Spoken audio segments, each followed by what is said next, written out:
What is going on, everybody? Thanks for checking out today's video. We're going to be doing a build on the Polygon Siskiu T-7, and I'm super stoked to show you guys this bike. I've been looking at it for a long time on Bikes Online website. If you're looking online to buy a bike, I know a lot of bike manufacturers, different bike shops are kind of low on stock, so this was one of the options I looked towards. So I pulled the trigger on it, and it actually arrived pretty quick. So we're going to be going through and doing the build today, so let's show you this right now. All right, here it is. This thing was actually packaged pretty well, and they do a really nice job. They put the foam inserts, they have the Velcro straps, and that way, if you ever have to pack this thing back up, if you move or you want to ship it somewhere else, you can actually put it together nicely again. So this thing looks pretty good. Super stoked. I love the colors. You know, I didn't think I was gonna be too big of a fan at first, but after opening it, man, it is pretty cool. And these tires are super wide. This one does come with the Schwab tires, and that's one thing about this bike. A lot of people are saying that you may or may not get the good tires with this, depending on what they have in stock. Right here, they include that little gift kit that has the torque wrench and a couple other items in it. So we'll break this open here in a second. Yeah, super impressed with how this thing was packaged. You can tell that there was a breakthrough in the cardboard over here, but it doesn't look like it got damaged any. So yeah, we'll have to see after further inspecting it once we get it in the bike stand. All right, let's pull this thing out, get it in the bike stand. So it came out pretty easy. This tire is super deflated. I don't know what happened. Okay, so here we have the gift set they provide.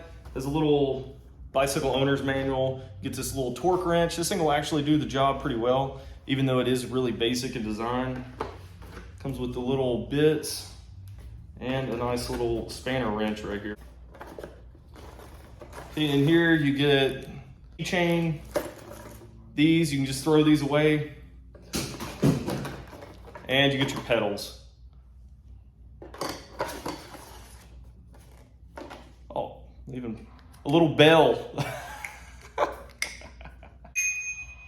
Yeah, they give you a little bell. This is like the weirdest looking bell I've ever seen. Yeah.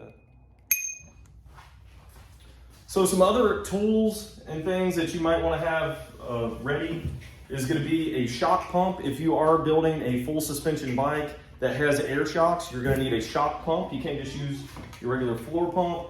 Also, you may need a floor pump, that way you can get the right PSI in your tires.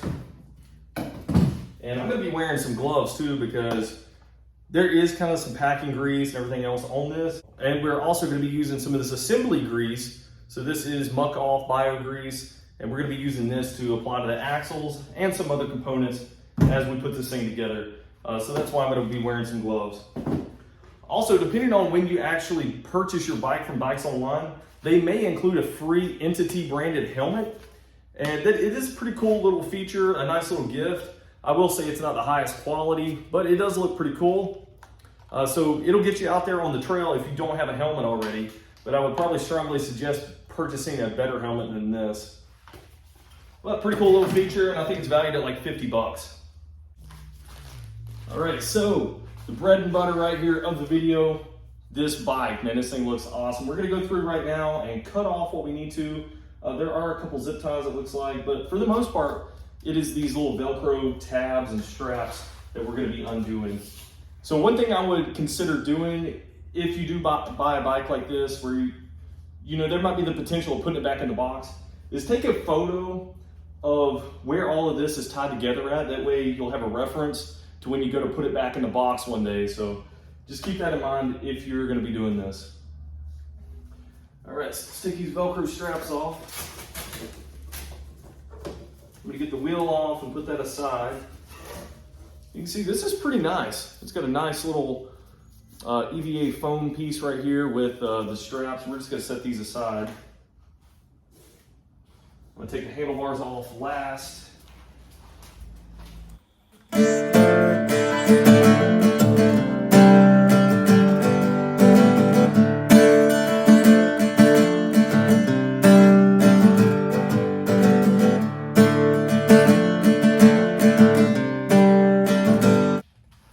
We'll say these rims actually look really cool on this. I like the design that's on them. And we'll probably get rid of this right here. There's no purpose on the trail for this, so we're gonna get rid of that probably.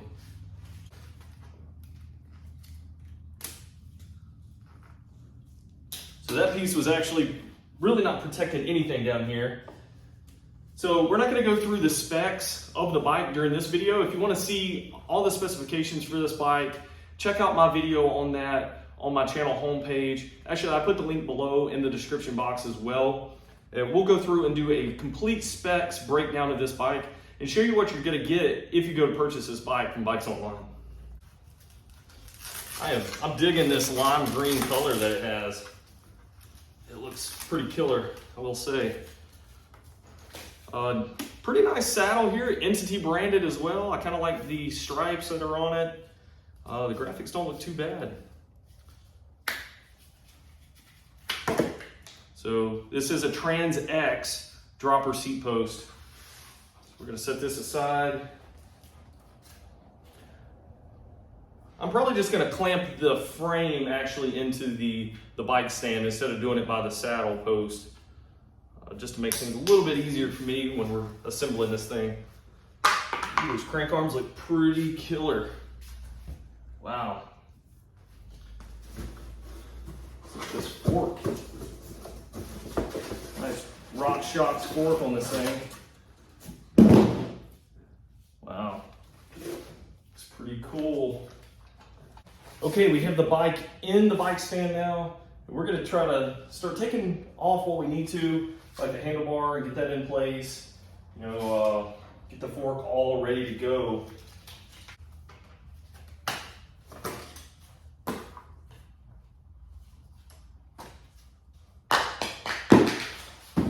One disclaimer here, I know it's very tempting to go ahead and grab one of the brake levers, but if you were to do that, since this does have hydraulic brakes, you're gonna be messing up the components inside that brake caliper. So refrain from squeezing those. I know they're kind of tempting to do, but just kind of stay away from that until you get it, the disc brake inside that brake caliper. There's a little plate in there right now, so that's pretty cool that they included that. Let's go ahead and put the handlebars on first. We're gonna get these unmounted.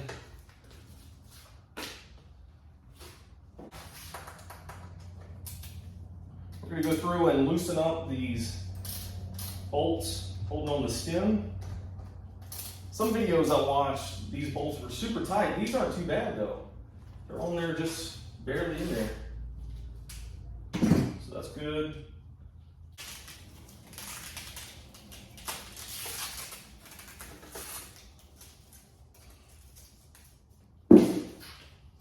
All right, so what you want to do is get your fork where it needs to be in relation to where the cables need to go.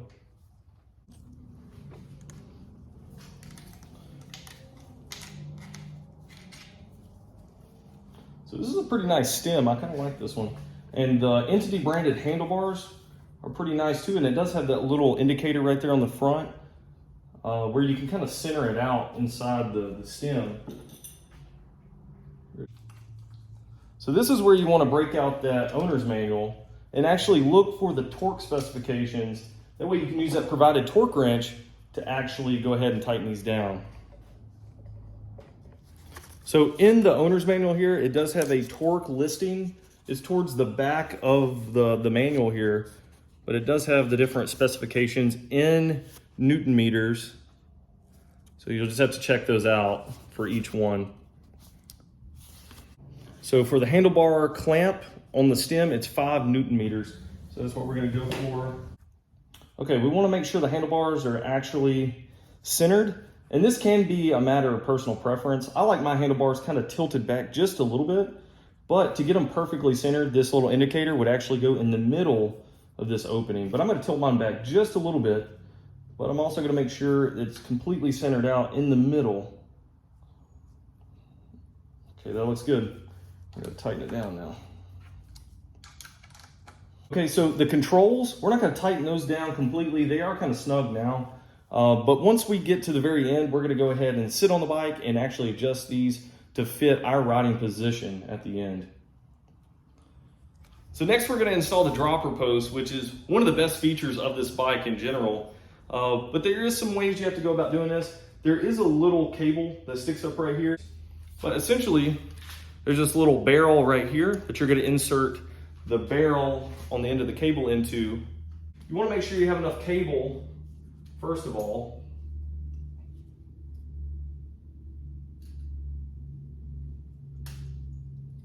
Okay, you put it in, then you rotate it down. Okay, and then you're going to pull this down so it can actually clip in to where it needs to go. All right, just like that. Do a little bit of a close-up here. Put the barrel down in there, then we rotate it around because there is a little slot there, and then we just pull down until this is on the bottom part of that post. So it wasn't too bad. Other folks had said that, you know, they kind of had a hard time getting that in there. So that cable is in there pretty tight, and I don't want to kink anything, so I'm just going to grab it, insert it right there as I'm pulling down at the bottom. It is able to be slammed all the way down, which is an awesome feature. You know, and then you can actuate it to where you need to, but you can adjust this at the end. So if you needed it up here because you have longer legs or something, you know, you can always adjust that. Okay, we'll tighten that down here in a second once we get this cable ran. Right, I'm just routing that underneath, and we're not going to clamp it down completely right now. When we set up our rider controls, when we actually sit on it, we'll go ahead and clamp that down. And even on this piece, it says 2 Newton meters for the torque spec on that. So we're just gonna snug it down for right now. All right, so this thing is looking pretty good. The fork, I love the fork. The stanchions, nice and blacked out. They look nice. Headset feels really smooth, that's pretty good. I noticed some of the reviews on this, they were really creaky when they're out on the trail, so that's something we'll keep in mind. Always, you know, you can take this apart and grease it. I'm not going to in this video, but in another video, I'm going to be doing an upgrade video on this, and we'll actually take the headset off and actually grease it up and everything. All right, we're going to move on to putting the wheel on, and for this, you're going to take off the front axle. So this does require one of the Allen heads that is provided.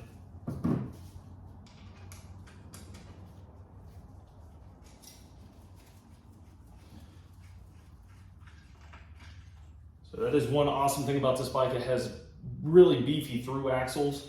So what we're going to do is just go ahead and take this grease, assembly grease. We're just going to put a nice amount on here. All right, once you have it on there, you can just kind of rub it around. Put it all over that axle. And this is going to keep this thing from rusting if we're to get, you know, water or anything like that in there. Okay, for this, you're going to locate the disc brake side. Make sure you pull out the little spacer that's in between your brake housing here. And you want to make sure you don't get any grease in here. We're actually just going to pull it out with this. For the through axle, it says tighten or torque to 9 to 13 Newton meters. So we go tighten that.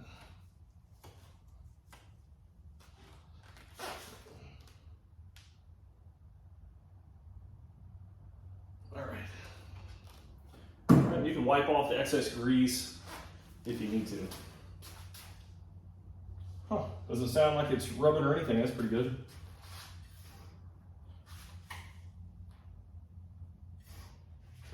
So the next thing we're going to do is install the provided pedals, and they are labeled. So make sure you're putting the left on the left-hand crank and the right on the right-hand crank. I've heard people get, you know, 2 lefts or 2 rights. But just make sure that you're putting them on the right way. These go on a specific way. That way, when you're pedaling, you're not going to lose a pedal. You can even tell right with right. So we don't have the pedal seize up. You can also apply some of the grease to these threads. Take the glove, rub that in just a little bit. There we go.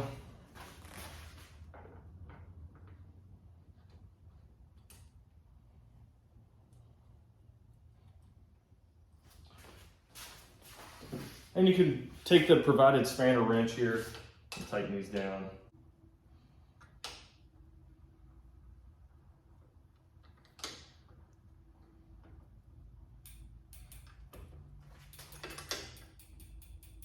So we're not gonna tighten these down too much. I do plan on changing these out for a pair of polymer ones that also have these little screws. So that is one cool thing about this bike. It does come with some decent pedals. These are alloy pedals right out of the box, so can't really complain there. You can do the same thing for the other side and get that other pedal on.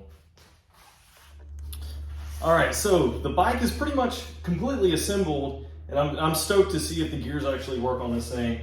So one thing I am disappointed about though, the rear tire did come deflated, and I just tried to put some air in it, and it seems like the Presta valve is a little messed up. So I don't know, I'm gonna have to look into that a little bit further, but for now, we're gonna go through and check out the gears right now and see if they actually function the way they're supposed to.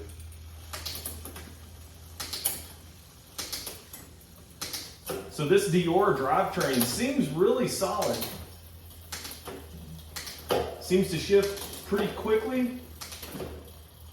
Dang, all the way down.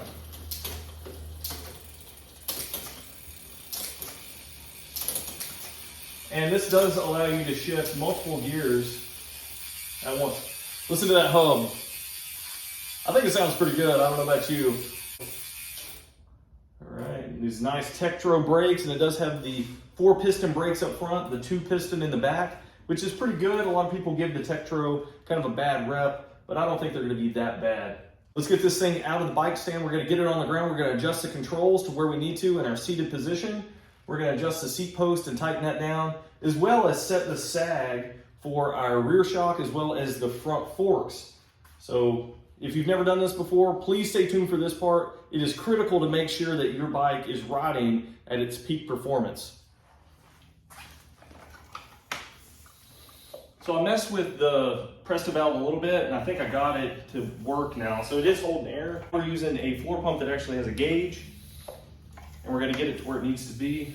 I'm probably gonna put about 35 PSI in this tire. Cap back on it. We're gonna check the front PSI as well. Get it to where it needs to be.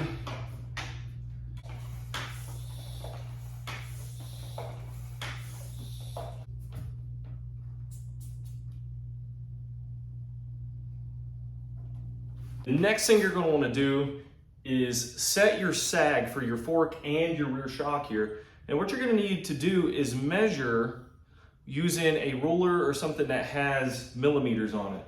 So I know this fork, since this is a medium frame, we got the 27.5-inch wheels, this fork is actually set up for 150 mils of travel.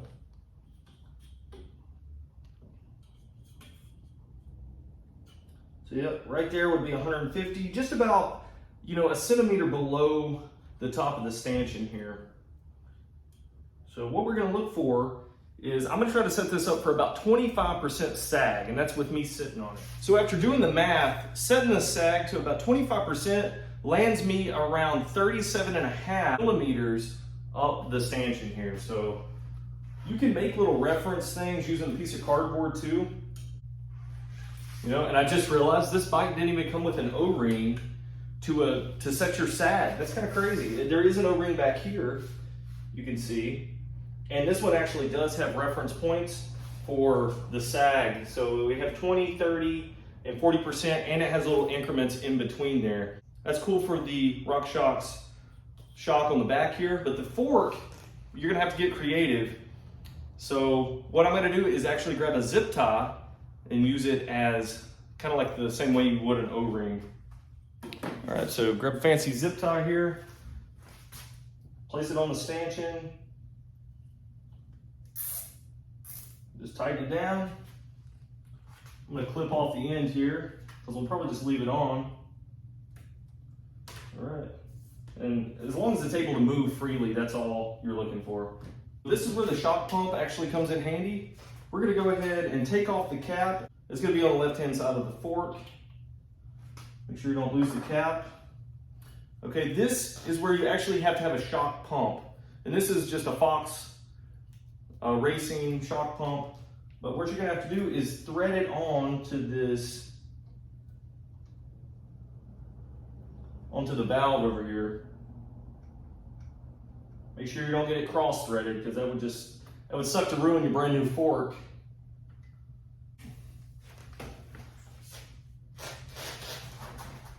What you want to do is lean up against the wall or something and actually see how much this sags.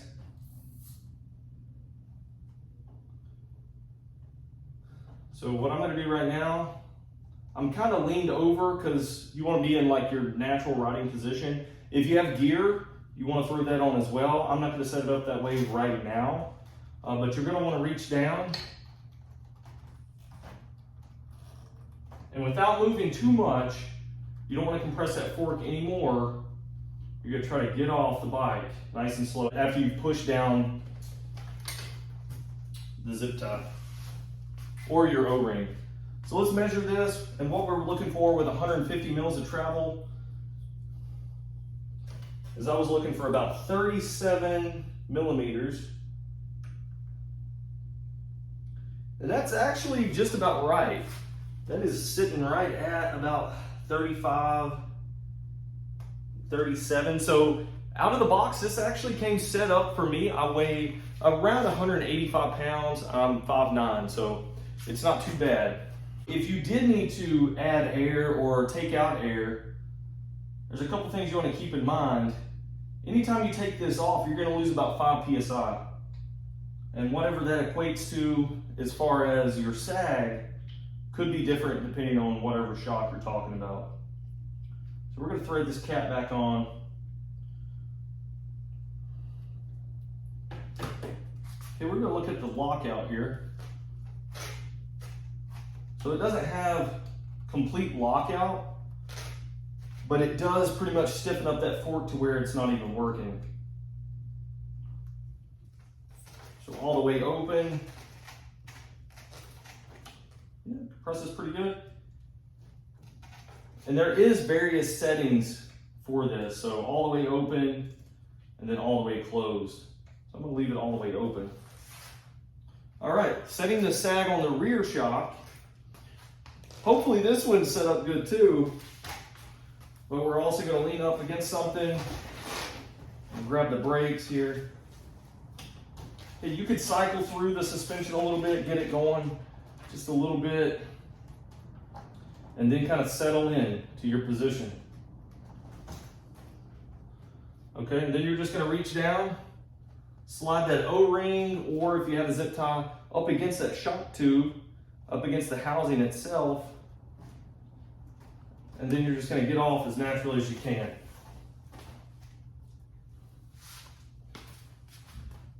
Okay, so we have well over 40% sag right here. That is not what we're looking for. I'm actually looking for about 25 here in the rear. So what we're gonna have to do is actually add air to this. If it's too much sag, you just add air to it. If it's not enough sag, you're gonna take air out. So for this one, you're gonna find the little fill-up port right here, the little valve. Make sure you don't lose that either. Thread this on nice and easy.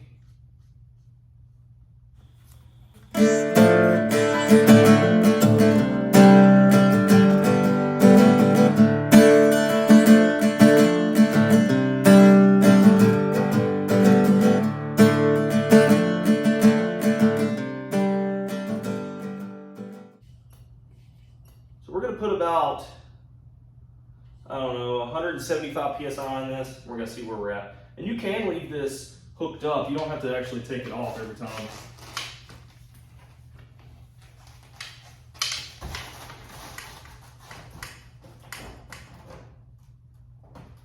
All right, I'm looking down. I can actually see kind of where the tube is in relation to the percentages here. it off nice and easy again. All right, so we got up to 40%. We still have way too much sag. So we're gonna add probably another 50 PSI to this shock tube.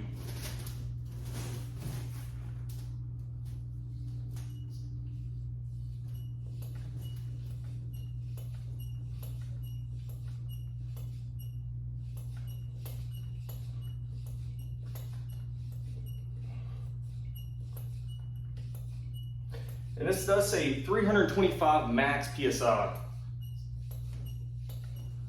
And we're only sitting at about 250 right now. Okay. All right, we're gonna leave that right there. We're gonna get on the bike again.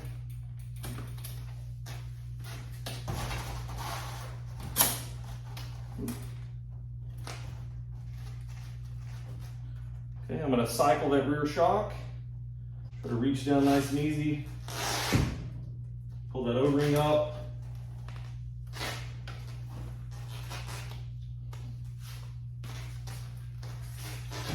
All right, so we're sitting at just right at 25%. So that's exactly where I wanted this thing. So we're not gonna go any further with it before I do some test rides with this. So we'll take it out and do some test rides. We'll also go ahead and set the rebound, but that's something you kind of have to do when you're out on the trail itself. So check out my videos on how to set rebound. We'll go ahead and publish some of those videos as well. All right guys, thanks for checking out this build video of the Polygon Siskiu T-7. And if you're looking at this bike for purchasing, this is a pretty good entry-level trail bike. And it has good geometry to it for going down trails. You can see the head angle is pretty slack compared to a lot of bikes you get at this price range. It comes with a pretty nice fork. And if you get the 27.5-inch wheel size, you get 150 mils of travel in the front versus 140 if you go with the 29er version. And this is a medium frame, and just after sitting on it, this thing fits me to a T. We're gonna be going out doing some test rides, so definitely check out some of my other videos when I actually upload those as well. But guys, hopefully this gave you a little bit of information on how to build this thing. And like I said, I'm gonna be posting a video on all the specs and things like that that correlate to this bike. So guys, hope you liked this video. If you did, hit that subscribe button, stick around. We'd love to have you. Also hit that like button if you enjoyed the video. All right guys, thanks for checking it out.